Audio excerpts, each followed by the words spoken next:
Apple vient tout juste de présenter iOS 26, son tout nouveau système d'exploitation qui, comme on l'avait dit dans une précédente vidéo, vient de changer de nom.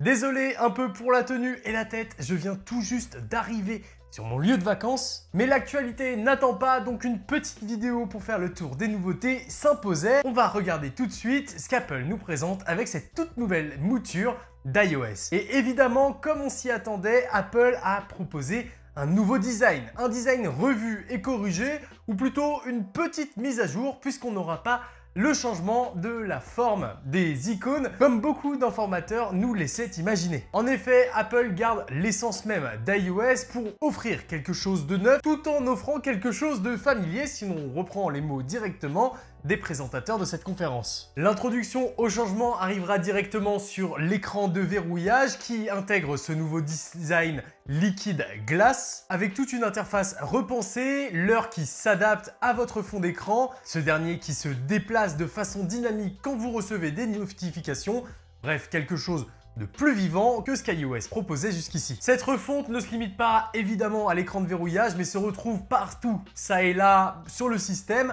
avec des petites touches d'animation, des petites touches de cet effet de glace liquide, des animations plus vivantes réellement à l'instar de ce que nous avait présenté Jon Prosser par le passé. On peut par exemple retrouver cette barre sur Safari qui vient se positionner en bas de l'écran et se réétend lorsqu'on remonte dans notre navigation. J'adore l'effet de transparence qui est proposé ici par ce design. Personnellement, le glace morphisme, j'en suis fan et je suis très content de le voir arriver sur iOS. À l'instar de ce que nous avait présenté Jon Prosser de Front Page Take, l'application photo et vidéo a bel et bien été redesignée. Redesignée pour la simplifier au maximum. En effet, maintenant, à part un déclencheur photo et deux options en dessous, vous ne retrouverez pas grand chose. L'option photo vous permet d'accéder à tous les modes relatifs au mode photo. L'option vidéo vous permet d'accéder à tous les modes relatifs au mode vidéo. C'est simple, c'est épuré, c'est design, c'est à l'image de ce que sait nous proposer Apple et ça fait plaisir de les voir revenir un peu avec quelque chose qui leur ressemble. L'application photo, elle aussi a été réorganisée. Vous le savez, hein, à la sortie d'iOS 18, ça a été un peu le fiasco. Personne ne s'est vraiment adapté à cette application photo qui a été repensée par Apple. J'espère que cette nouvelle version, mise au goût du jour, modernisée, sera plus agréable à utiliser au quotidien que celle que nous avait proposée Apple sur iOS 18. Évidemment, il faudra attendre d'avoir iOS 26 entre les mains et il est déjà en train de se télécharger sur mon iPhone pour pouvoir voir tout ça plus en détail. Safari, de son côté, comme je vous l'ai montré, est devenu beaucoup plus immersif avec une expérience un peu bord à bord, encore une fois grâce au design de glace liquide que nous propose Apple, qui fait vraiment place à l'immersion et au contenu plutôt qu'à l'interface utilisateur elle-même. Et c'est finalement une ligne directrice qu'on retrouve sur l'ensemble des applications. FaceTime a aussi été revu pour laisser place directement au contact plutôt qu'à l'application en elle-même, avec la possibilité de scroller entre vos contacts en voyant les messages vidéo qui vous ont été laissés directement sur cette page d'accueil. L'application téléphone est revue et corrigée elle aussi, proposant une mise en avant des contacts favoris directement en haut de cette dernière, chose qu'on pourra également retrouver sur l'application Messages qui elle aussi bénéficie de plusieurs améliorations comme la possibilité d'intégrer des fonds d'écran directement visibles par l'ensemble de vos contacts dans les conversations que vous avez avec eux. Une bonne façon de personnaliser un peu nos conversations avec nos amis, de s'y retrouver rapidement rien qu'avec le style graphique de notre conversation. Des fonds d'écran qui seront d'ailleurs soit proposés par Apple directement, soit que vous pourrez générer avec Image Playground ou tout simplement prendre des photos par vous-même pour les utiliser en fond d'écran. L'application téléphone se dote aussi de deux fonctionnalités très intéressantes comme par exemple la possibilité de détecter les raisons d'un appel d'un appelant inconnu avant même que vous ayez à décrocher et de vous présenter un résumé de ces dernières avant que vous décrochiez, mais également la possibilité, si vous avez été mis en attente, de poser le téléphone et d'attendre que ce dernier vous envoie une notification pour vous signifier que l'appel a été repris. Ça vous évite de patienter avec le téléphone à côté de vous continuellement. Apple Music a lui aussi été mis à jour avec maintenant la possibilité d'épingler des playlists qui vous plaisent, des sets de musique, des découvertes pour les retrouver facilement. Et vous aurez également des suggestions basées évidemment sur l'intelligence artificielle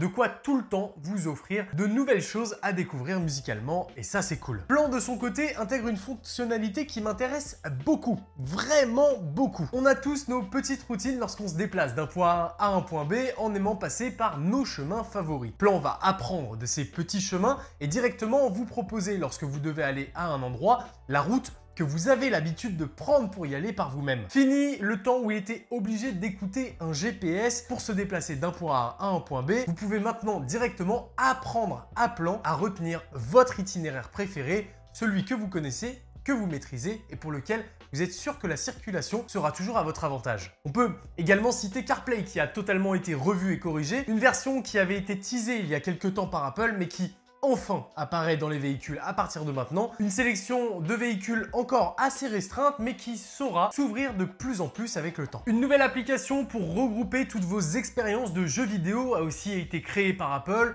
C'est un peu une mise à jour du Game Center mais qui vous permettra via des leaderboards de directement vous comparer à vos amis, lancer des défis et créer vraiment des interactions avec les personnes qui vous entourent et que vous pourrez retrouver dans cette application. Pour finir, l'intelligence visuelle arrive sur iPhone et est maintenant capable de comprendre ce qui se passe à l'écran. À l'image de ce que peuvent proposer les téléphones Android avec la fonction Circle to Search, vous pourrez dès maintenant, lorsque vous prendrez une capture d'écran, demander à l'intelligence artificielle de rechercher tel ou tel objet qui apparaît ou même directement de comprendre que vous avez screené l'affiche d'un événement pour l'ajouter à votre calendrier. Rapide, pratique, efficace, c'est une fonctionnalité dont j'étais fan sur les téléphones Android.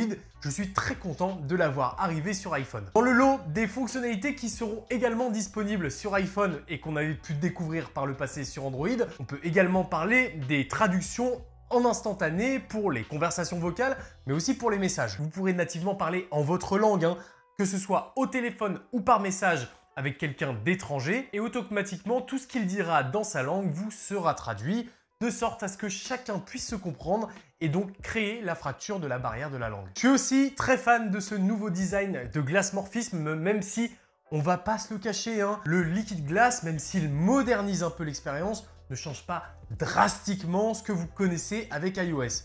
Vous retrouverez ici les codes et les habitudes que vous avez avec votre système habituel qui fait juste peau neuve avec de jolis nouveaux petits icônes et ces effets de transparence des plus bienvenus. Bon, je ne me suis pas étendu sur ce sujet, mais Apple a bel et bien changé le nom de son système. On est passé d'iOS 19 à iOS 26 et pour cause, Apple souhaite uniformiser l'ensemble des noms de ces systèmes comme on avait pu l'évoquer dans la dernière vidéo qu'on avait fait au sujet d'iOS 26. Apple souhaite offrir une consistance dans l'expérience logicielle que vous avez chez eux, autant à travers le nom du système que ce que vous y retrouverez. Et ça a donc du sens puisque tous les codes design que je vous ai présentés pour iOS 26 se retrouveront sur macOS 26, sur iPadOS 26, sur watchOS 26, etc.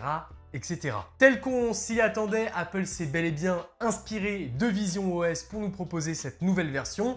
Une nouvelle version qui signe donc le départ d'une nouvelle ère graphique, de nouveaux codes visuels chez Apple qui vont maintenant durer quelques années, à voir pour combien de temps. Voilà donc pour ce petit résumé d'iOS 26. Je vous le fais un peu en urgence et je vais prendre le temps de tester tous ces systèmes entre mes mains avant de vous en parler plus en détail. On va découvrir évidemment tout ça ensemble, découvrir les nouvelles petites fonctionnalités qu'iOS 26, macOS 26, iPadOS 26 nous proposent. Et vous allez voir que si aujourd'hui on s'est concentré sur iOS 26, il y a plein de choses à voir aussi sur les autres systèmes. En attendant, eh bien, moi je vous fais des gros bisous. Si vous voulez comparer les informations de cette vidéo avec les leaks et rumeurs, eh bien je vous mets la playlist juste ici ou là. Je ne sais pas où c'est, mais vous le retrouverez facilement avec le petit i ou dans la description. Pensez à vous abonner, c'est toujours gratuit et ça soutient, donc je compte sur vous. Et moi, tout ce qui me reste à vous dire, c'est à très bientôt pour plus de contenu. C'était Paul. Ciao!